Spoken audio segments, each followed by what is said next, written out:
work to do. Calm down, bozo Pennywise the Clown. Jeez.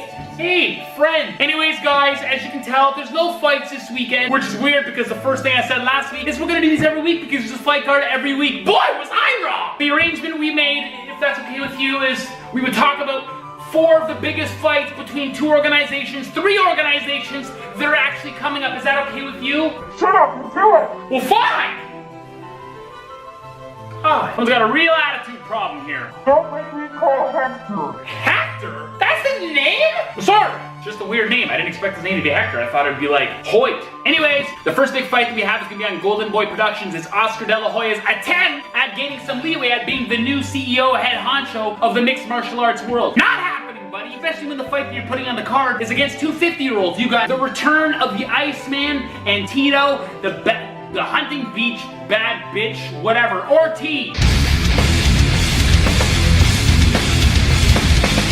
Tell me the Iceman.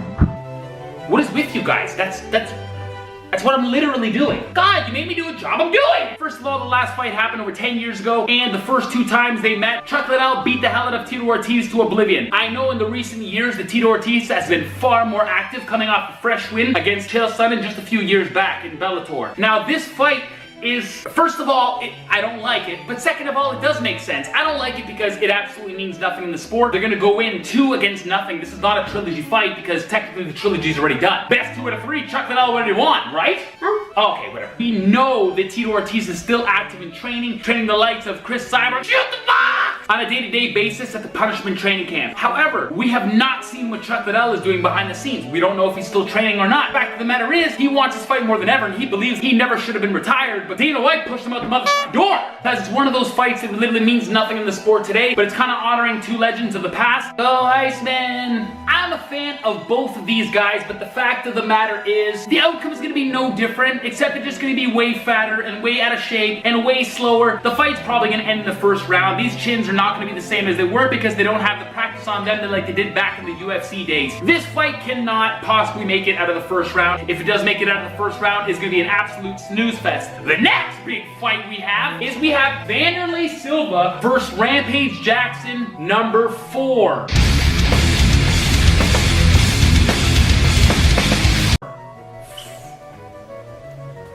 Can I?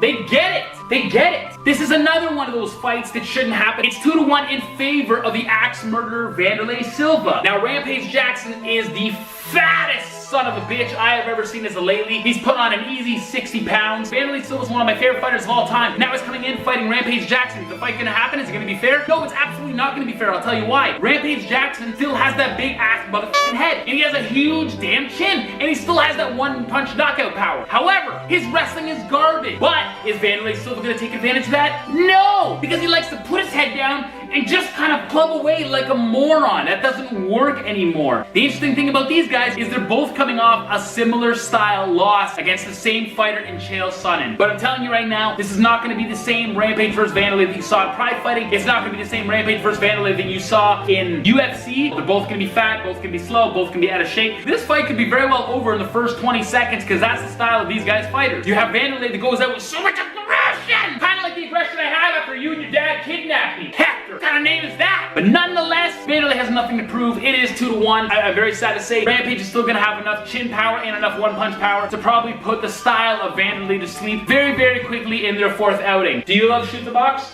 No, shut up. Fine, there's that fight. Now we're going to go on to the next fight. We're going to the UFC with actual fighters that actually do matter, and they are in the prime nowadays. Nate Diaz is signed to fight Dustin Poirier.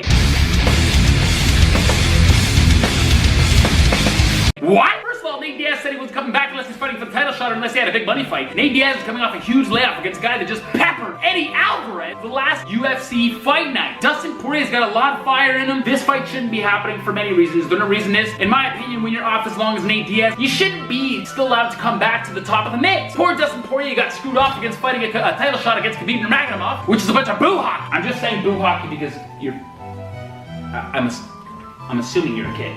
What does this fight even mean? Before Nate Diaz left the UFC, he actually lost his last fight at 155. So it makes no sense for him to come back, win one fight at 155, beating up the possible #1 contender, which I thought was Dustin Poirier, and all of a sudden going up against a title shot. It doesn't work that way. To be honest, it would be an amazing fight for the fans, but in terms of hierarchy, climbing those rankings in the UFC, it makes no motherfucking sense. It's so hot in here. Could we please just stop? I'm thirsty. What? Ow! What the fuck? Now we're gonna talk about the next fight, the fight that grinds my gears against the stupidest motherfucker that I hate in all of the mixed martial arts world, the guy that talks and runs his mouth more than anything, and as soon as he has to defend a belt or do a fight that actually means anything to his legacy, he runs the fuck away in Conor McGregor. He's fighting for the title against Khabib Nurmagomedov.